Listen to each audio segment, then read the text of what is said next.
น้องเอาไปแล้วป้าตัวอันนี้เพิ่นเอิ้นว่าบังไฟหาล้านพี่น้องกับสวัสดีพ่อแม่พี่น้องทางฝั่งไทยและฝั่งลาวหรือต่างประเทศมื้อนี้เขาสู่ช่องยิงหลีดสาวลาวคือเก่าเด้อจ้ะมื้อนี้พี่พากันไปเบิ่งบังไฟกับน้องเอิญสาวลาวเนาะทุกคนบ่ไปลุ้นนำกันว่าสิมีบังไฟเพิ่นเว้าเด้อบังไฟ10ล้านเนาะซื่อแต่กับบ่ฮู้ว่าสิมีบ่เอาไปเบิ่งเนาะพี่น้องไปทุกคนอันนี้คือบรรยากาศทางลงไปเบิ่งบุญบังไฟพี่น้องพี่จันแล้วก็สะเอิญเพิ่นไปก่อนสะยิงกับสะนุวินะไปนำหลังอันนี้คือทางลงบันนาห้อยปังน้อย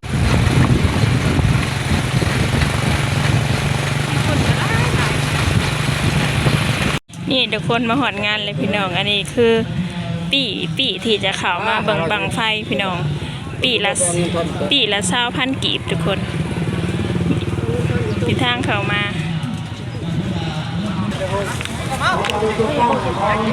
อันนั้นคือหางบังไฟพี่น้องมี2หางจีเมนจีหางทางฝั่งซ้ายและทางฝั่งขวาทุกคนกำลังสีเอาบังไฟขึ้น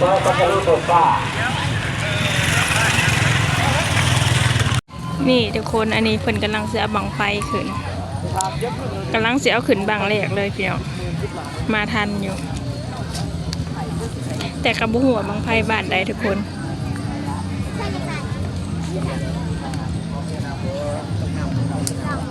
กำลังเตรียมหมัดบังไฟ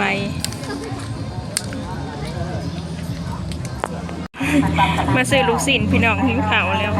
ต้นมานำบ่ได้กินเผาก็เลยหิวเผา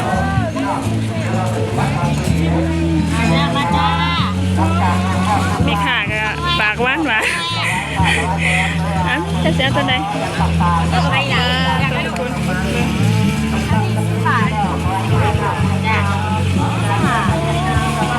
จะหมอใหญ่ๆพี่น้องเอิญเพิ่นซื้อให้ลูกมันทุกคน3 หน่วย 20,000 3 หน่วย 20,000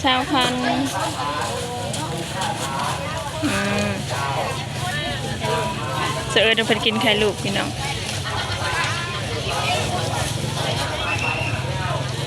ปัจจัยเมื่อจังชิมาอนุนเอ่ยเบิดอีกพี่น้อง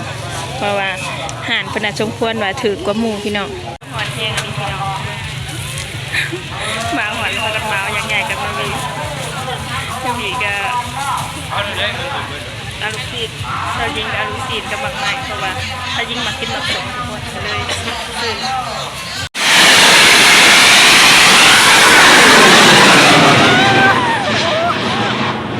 โอ้ยโบงามทำทุกคนควันกุ้มเลยพี่น้องเกินนี้คือบรรยากาศลงไฟขึ้นทุกคน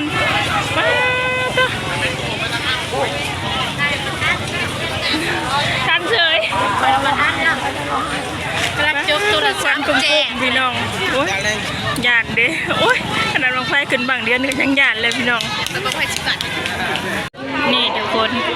คนเจียวขึ้นอย่างเดียวอันนี้คือบางที่2พี่น้อง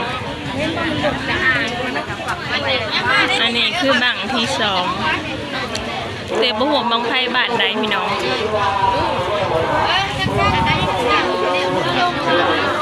อันนี้คือบรรยากาศในงานที่เราจะมาหลับชมบังไฟอะไรทุกคนทางนั้นสิเป็นเสียงโคศกเปิดประกาศว่าบังไฟบ้านใดแน่มา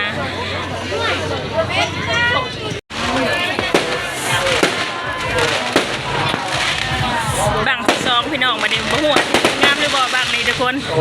เดี๋ยวมาหลุดน้ำกันพี่น้องอันนี้บังไฟบังยังบันยังนะบันดงดอกไม้พี่น้องเนี่ยบันดงดอกไม้ได้ยินเขาจะว่าบังไฟบันดงดอกไม้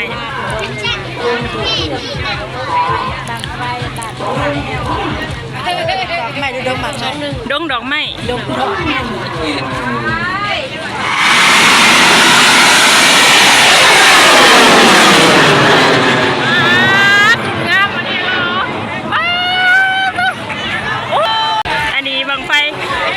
ดอกไม้พี่น้องผู้ทีมงานจะเพิ่นเจ้าฟ้าบังไฟแบบมันขึ้นงามมาลีพี่น้องบางวันหนึ่งเนี่ยมันขึ้นบ่งาม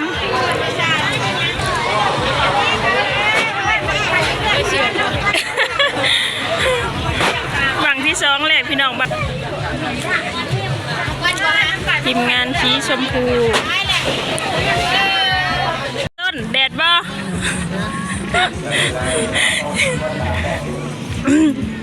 มาต้นกับเอกคนมาลีอยู่ในนี้พี่น้องป้าทุกคนอันนี้เพิ่นกำลังเฮ็ดพี่น้องเพิ่นกำลังเฮ็ด5 เซนแบบมีแต่บังใหญ่ๆพี่น้องหัวมีจังบัด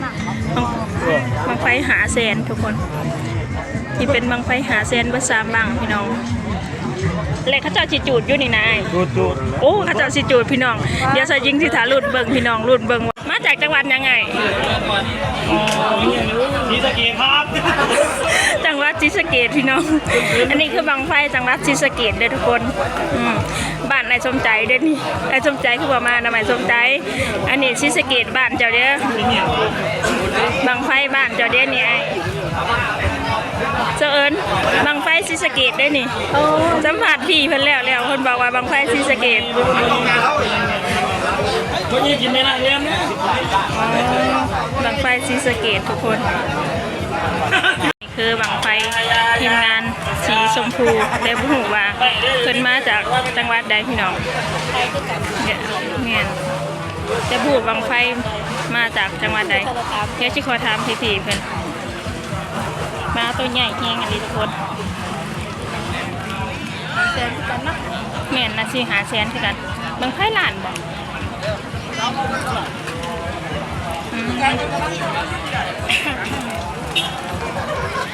ขอถามเห็นเด้ออันนี้บังไฟมาจากไสเนาะมาจากอุบลโอ้บังไฟมาจากอุบลเด้อพี่น้องอันนี้สาวยิงถามเพิ่นแล้วเพิ่นบอกว่าบังไฟมาจากอุบลทีมเสือสีชมพูนี่สิเป็นบังไฟมาจากอุบลทีมเสือสีฟ้าที่เป็นบังไฟมาจากศรีสะเกษเด้อทุกคน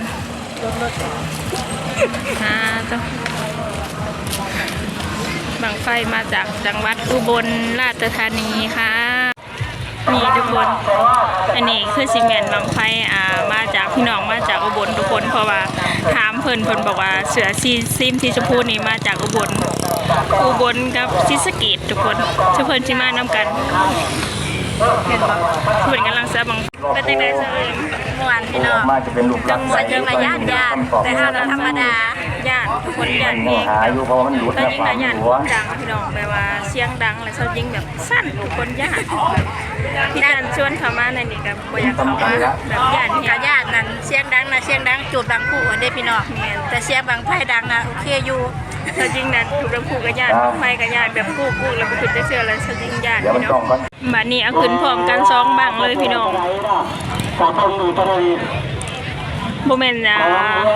ศรีสะเกษบ่เสือทีมงานนำเงินนี่พี่น้องน่าจะเป็นศรีสะเกษช่อง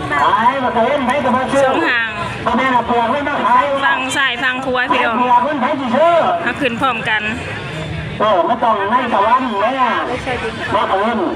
รักษาหนึ่งนานที่เป็นฝั่งนี้ฝั่งทีมสีแดงฝั่งนำเงินนี่ที่เป็นฝั่งครัวเมียนมาเบิ่งว่าซ้อมบางนี่ตัวได้สิถึงงามกว่ากันตัวนั้นนี่ก็ตัวหางใหญ่ตัวนึงสลากระเด้อก็ตัวได้ตัวนึงไทยสองชายเหลืองเดี๋ยว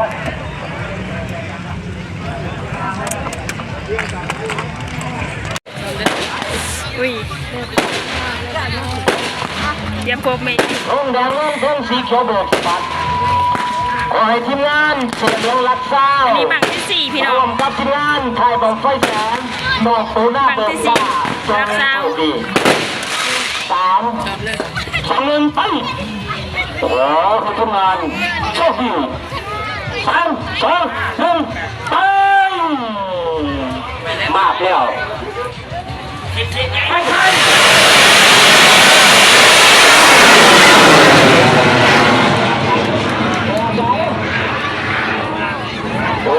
โบงามต่ำพี่น้อง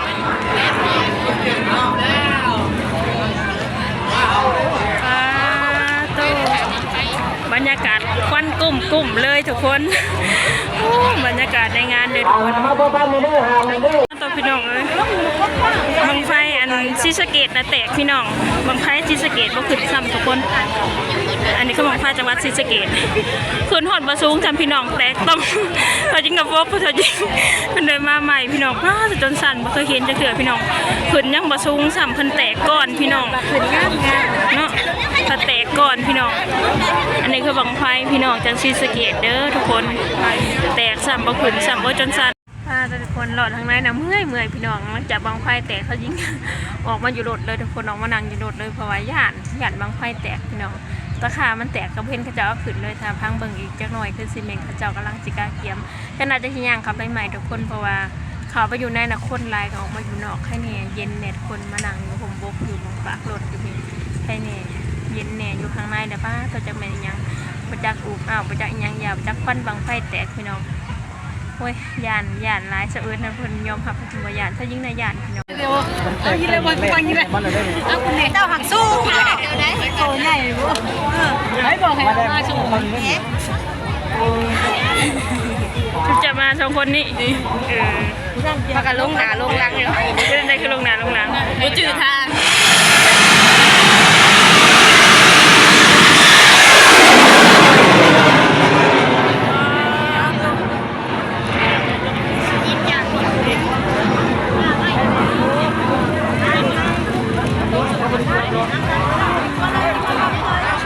บรรยากาศควันกุ้ม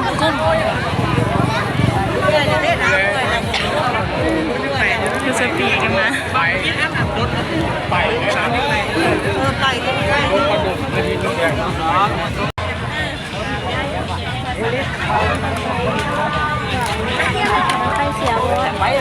บางที่หาบัดนี้พี่น้อง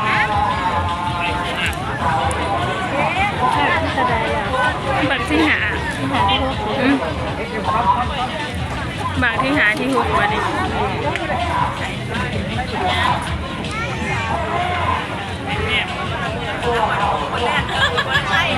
มัน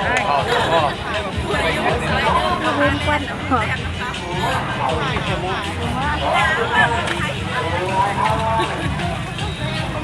ยัดถูกแบบก็แตกซ้ำ ห่างเนี่ยมันพื้นอยู่ว่ะฟังนั้นตกพื้นเลยฟังนั้นเต็มห่างเนี่ยมันเป็นอะไรวะไฟลานสองแตกเลยห่างนั่นแล้วมันเป็นน้ำหางนั่น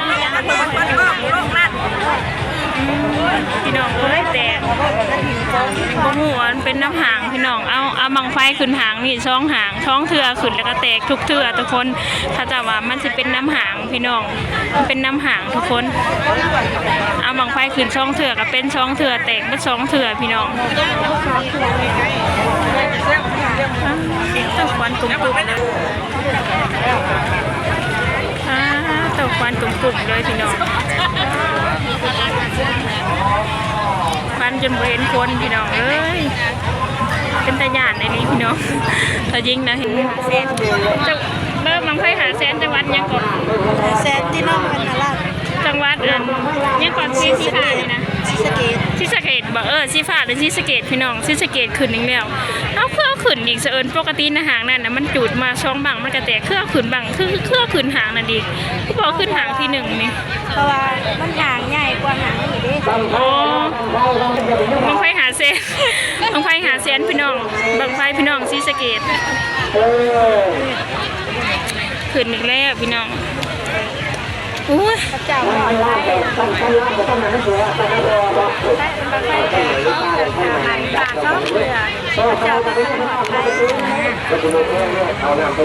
เจ้า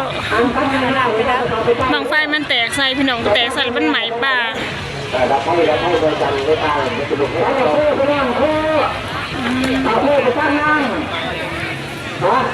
จันคุณเห็นแล้วผู้อยู่ผู้อย่างพี่จันมันใหม่แล้วมาใหม่เลยครับแค่มาพี่ใหม่ได้กับปลอมเช่นก็ไม่จักค่ะมันได้สอนอีกก่อนบางไฟหาแสนแล้วเพื่อนเอาขึ้นยากนี่พี่น้องมันหนักนี่ทุกคนก็เลยเอาขึ้นยากแต่ตอนที่จูดในชายิงสิบอยู่ไกลเดี๋ยวพี่น้องชายิงยานชายิงขี่ออกไปอยู่ไกลๆมันจะจังระบาดนี่ทุกคนเขาจะกำลังเอาบังไฟใหญ่ขึ้นแล้วป้าโตคนดึงกันหลายพี่น้องตอบกับแสงแดด มาตัวน้องไฟหาเซนน้องไฟหาเซนพี่น้อง อาจารย์ผู้ก่อ ค่อนข้างยากแน่ ดูได้ทานหน่อยทุกงานการฟาร์มเด้อทางเต้าตามแดนตามดูสารเกตตึงไทยดูได้ห่างหน่อย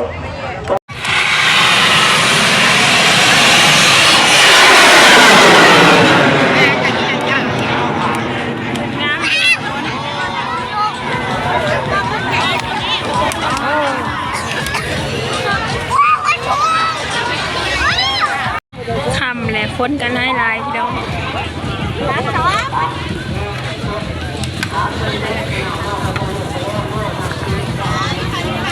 คำแล้วคนกำลังมา ก็จะอยากมาเบิ่งวังไฟใหญ่พี่น้อง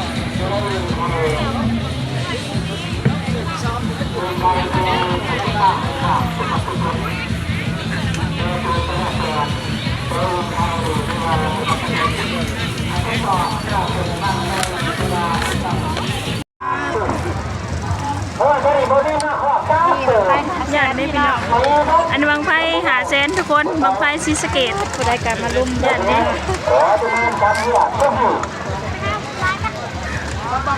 มาหลุดพี่น้อง ขออนุญาตได้ทุกสายตาจนจ้องไปทางทุกปัจจัยแขวนพิเศษโดยการสนับสนุนของ3 เบี้ย จะพออันบางไฟมี3 คน ขอที่ว่า3 เบี้ยช่วยหูสูงเรื่องสัตว์ป่าตกใกล้ๆปลอดภัยทุกคนขอที่ว่าจงโชคดี5 4 3 เขาเลยไปเขาแล้วเขาแล้ว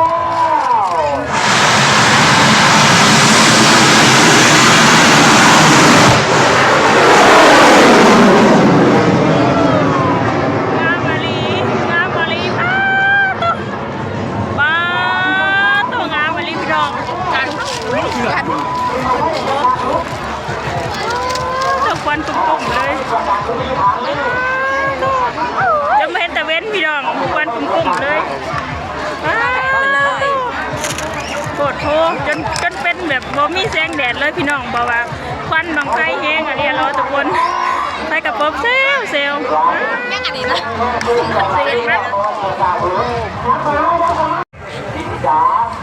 ไก่เนาะ จะอยู่ไก่แม่นกินไม่ต้องกินเรื่องมาบังคับดิปลาตัวพี่น้องคนร้ายแห้งแบบนี้มาจากทางเขาทางออกมาจากหนทางสิยางพี่น้องมาเด้อมันจำได้พวกอะไรที่ทิ้งต่างนั่นยังโกโก้ดูฮาวายสตรอเบอรี่เกลือ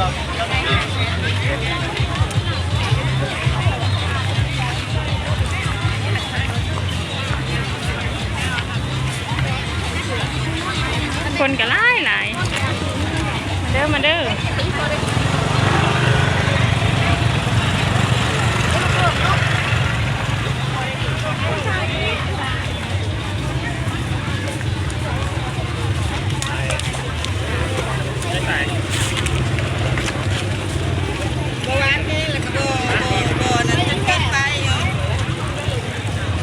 เป็นละเซิร์นนะ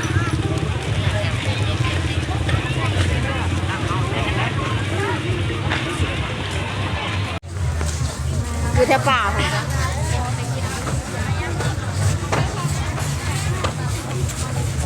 บรรยากาศตัวในงานคนกระลายพี่น้องหลายคนแล้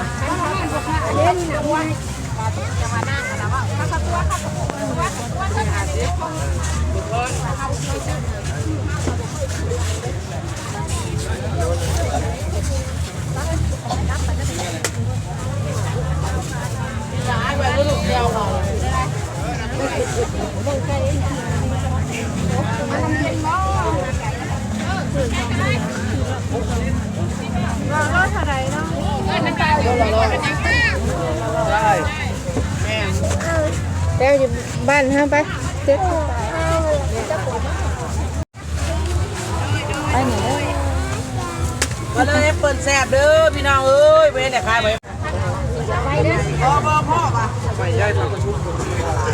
มีแต่จะครอบ จะซื้อเท่าไหร่โลห เด้ นึ่ อง กูได้สิซื้อกันแตงได้ขายเด้อหน่วย50 บาท โลละ40 บาทนักกิน ได้ละฮะมียังล่ะมีอย่างนะโอ้เป็นเรื่องแล้วมันจะอยากขึ้นราคาเลยเนาะ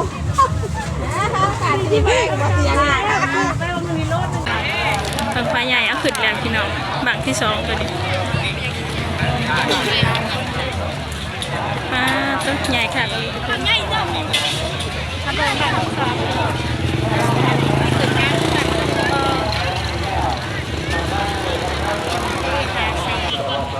นี่ทุกคนเพิ่นกำลังจะเอาขึ้นพี่น้อง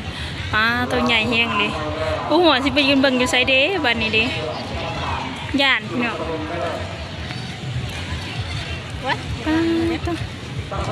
มันเหนียวได้เหมือนเกี่ยงนะ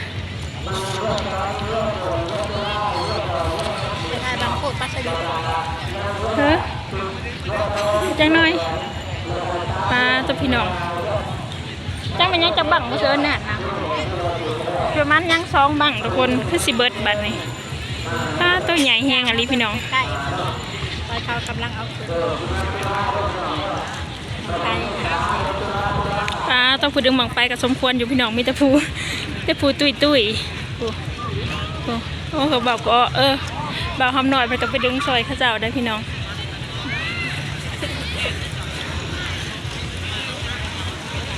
แต่ชาวยิงเนี่ยประกาศเขาไก่ย่านทุกคน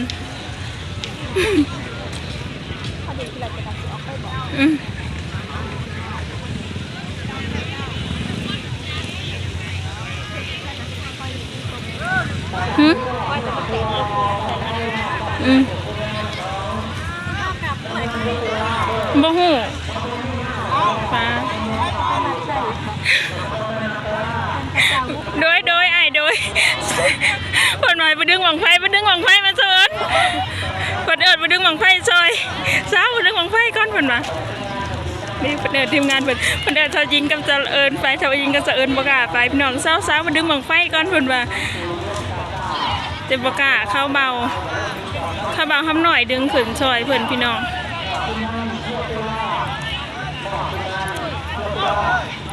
อึบอ้าวดึงยำออกมาพี่เลยนะวิจ้าปลาต้องดึงหวังไฟสาวมาดึงหวังไฟซอยแต่สาวกับประกาศพาไปพี่น้องสาวกับญาติลองเหยียบบังผูข้าเจ้าเด้อ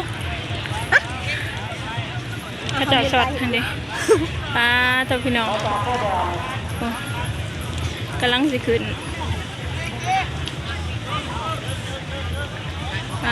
ตัวทุกคน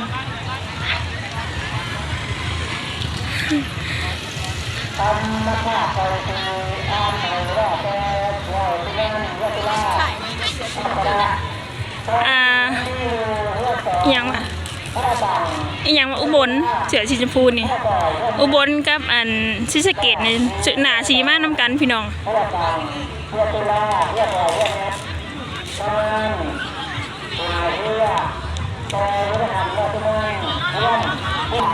นี่ทุกคนอันนี้คือบังผูที่ตอนเพิ่นที่เอาบังไฟขึ้นเพิ่นที่จุดผูสะก่อนพี่น้องจุดผูแล้วจังจุดบังไฟแบบว่าเตือนนะทุกคนจุดเตือนหลังจากจุดบังผูแล้วจังไปจุดบังไฟพี่น้องบังไฟกาค่อนข้างใหญ่แห้งอะไรพี่น้องอันนี้บังไฟมาจากสายใหญ่ขอนแก่นโอ้บังไฟขอนแก่นพี่น้องอันนี้คือบังไฟพี่น้องทางฝั่งครัวทีมงานจังหวัดขอนแก่นพี่น้องจังหวัดขอนแก่นนะคะ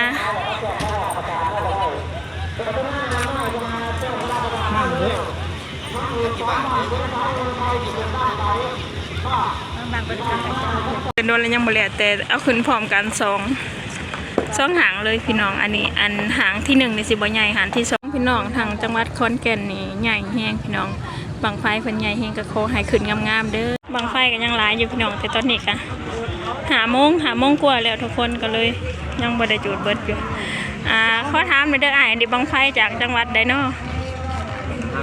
ละหะนำ อ๋ออันนี้บังไฟอยู่ที่ลาวเฮาเองพี่น้องบังไฟบาทละ5นำเมืองสงขลาแขวงสวรรณเขตพี่น้องอันนี้คือบังไฟบาทละ5นำมี2บังพี่น้องบังที่1คือสิเมนเพิ่นเอาขึ้นแล้ว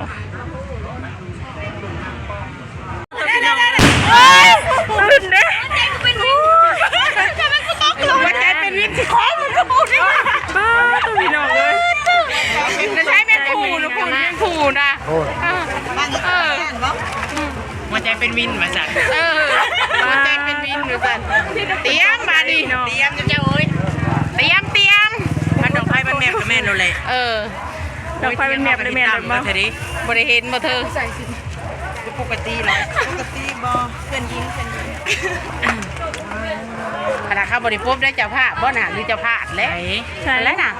บอตินเขาจะภาพ1โอ้เล่แมบแล้วโอ้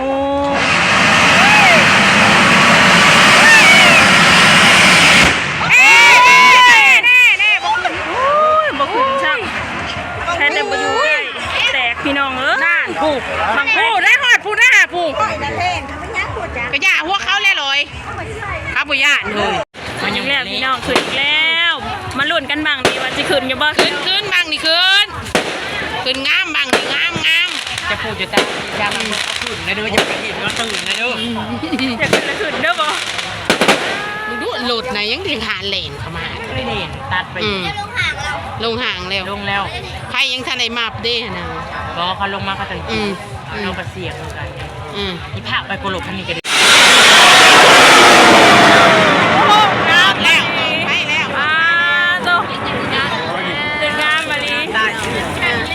นี่ทุกคนกำลังเอาไปอีกแล้วพี่น้องแต่กับบังไฟบ่ใหญ่พี่น้องน่าสิเป็นบังไฟล้านทุกคนตอนนี้ก็5:30แล้ว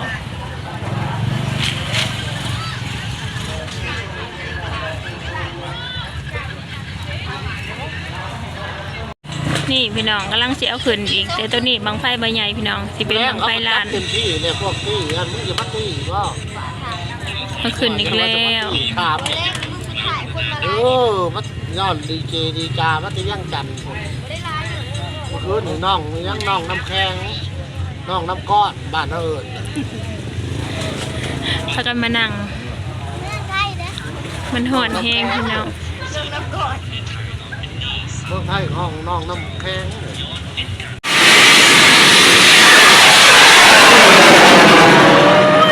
เครื่องบังไฟใหญ่เพิ่นบ่ขึ้นบังไฟน้อยเพิ่นขึ้นพี่น้องเพิ่นก็ดีใจ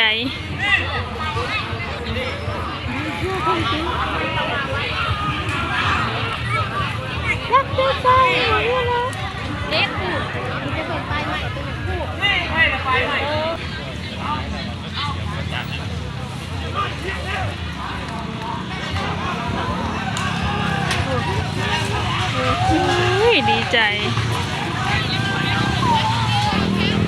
คนตีเห็ดบังไฟแม่นความสุขของคนเห็ดบังไฟเพิ่นดีใจบังไฟเพิ่นขึ้นพี่น้องแต่เวลาลายแต่ดีใจพี่น้อง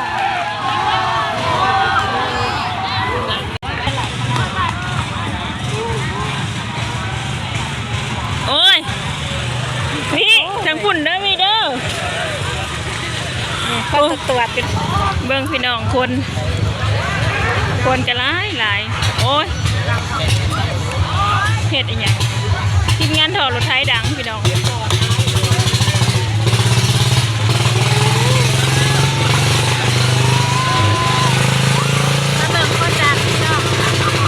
ทีมงานถอดรถไถดัง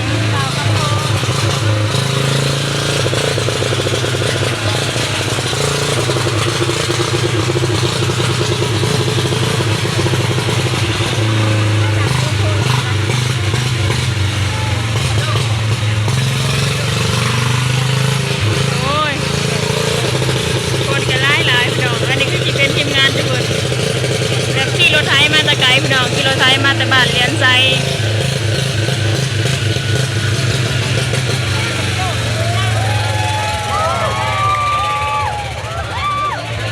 FG ละลาย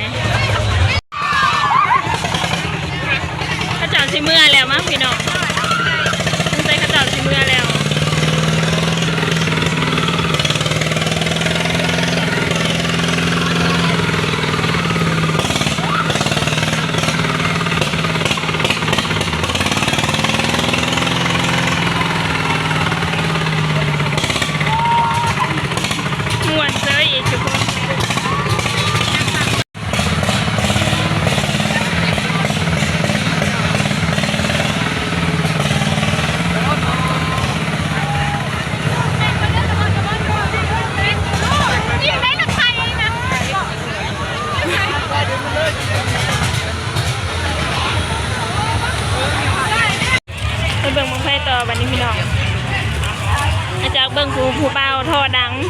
บารถไทยถอดังแล้วไปเบิ่งบังไฟต่อโอ้โห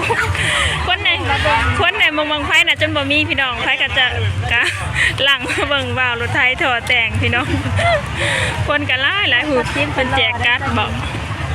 ชมที่เฮาจะมาเบิ่งสิได้เพราะว่าเฮาก็เป็น FC เพิ่นเด้ แม่นช่องสาวยังบ่ได้พากันเมื่ออยู่พี่น้อง6 โมงเลยยังบ่ได้พากันเมื่ออยู่บ่ฮู้ว่าสิเมื่อจักโมง ไฟใหญ่ยังบ่ขึ้นบ่ ยังม่วนเสะเอิ้นว่าบังไฟใหญ่บ่ขึ้นเลยบ่เมื่อพี่น้องทุ่มหนึงก็สิอยู่เสะเอิ้นว่าถ้าบังไฟใหญ่ขึ้นคนจังสิเมื่อค่ะทุกคนทำมาคนแห่งหลายพี่น้องแห่งทำคนแห่งหลาย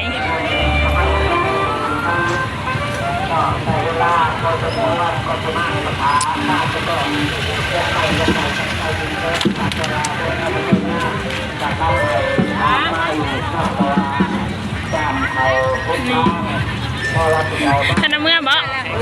ยังธนเมื่อบ่ชื่อว่าอ๋อใหญ่ก็ตัวพี่น้องเขาจะบังไฟ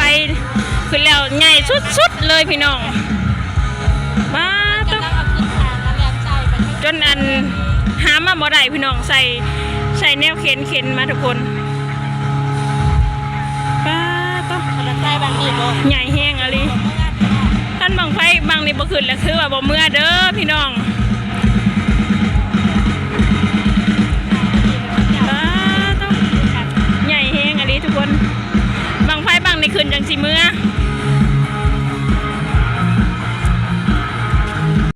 มาต้องทุกคนว้าวทำยังไม่ได้พากันเมื่ออยู่จุดบังไฟเสร็จ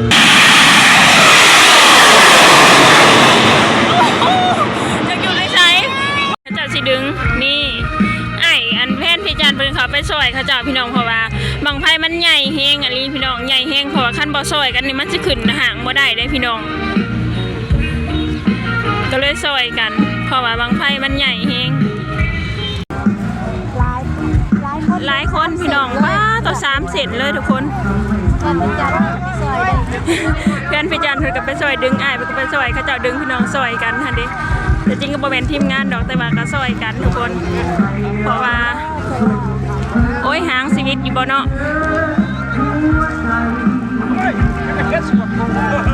โอ้ย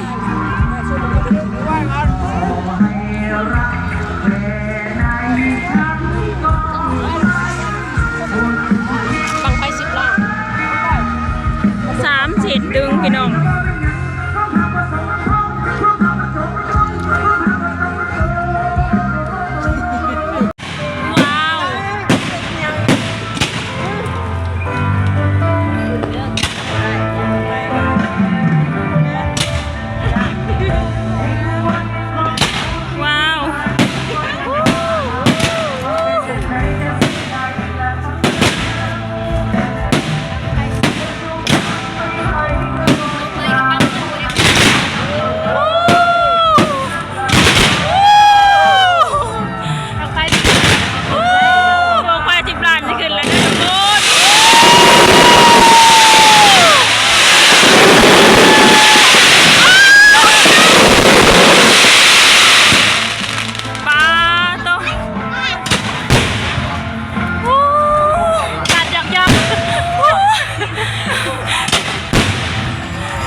เอาเด้อพี่น้องบัดนี้เอาเด้อ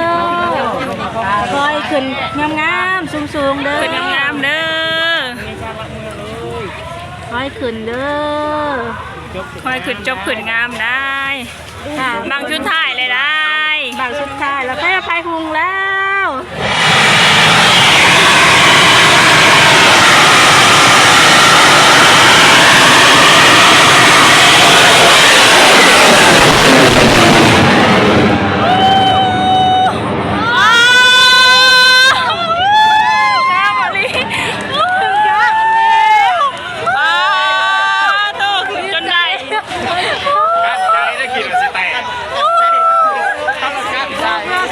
ได้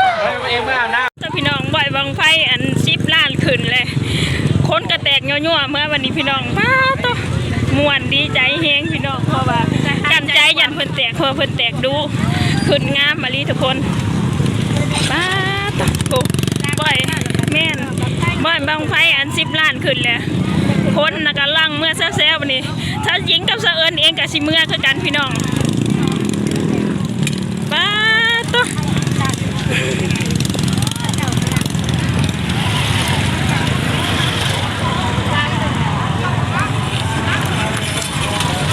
งามอลีทุกคนนี่อันนี้คือบรรยากาศทั้งวงพี่น้อง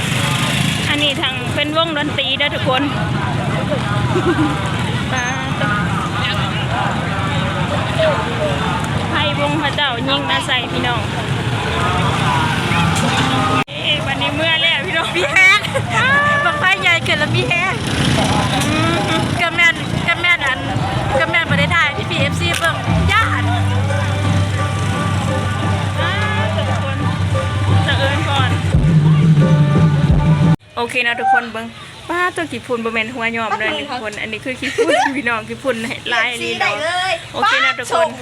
มาหอนเพื่อนแล้วพี่น้องถ้าให้มากคลิปนี้ก็ฝากกดไลค์กดแชร์กดติดตามกดคอมเมนต์กดกระดิ่งเพื่อพลาดคลิปหน้านะพี่น้องเอาเป็นคลิปนี้กลับสบายดีและสวัสดีจ้าพ่อแม่พี่น้องบ๊ายบาย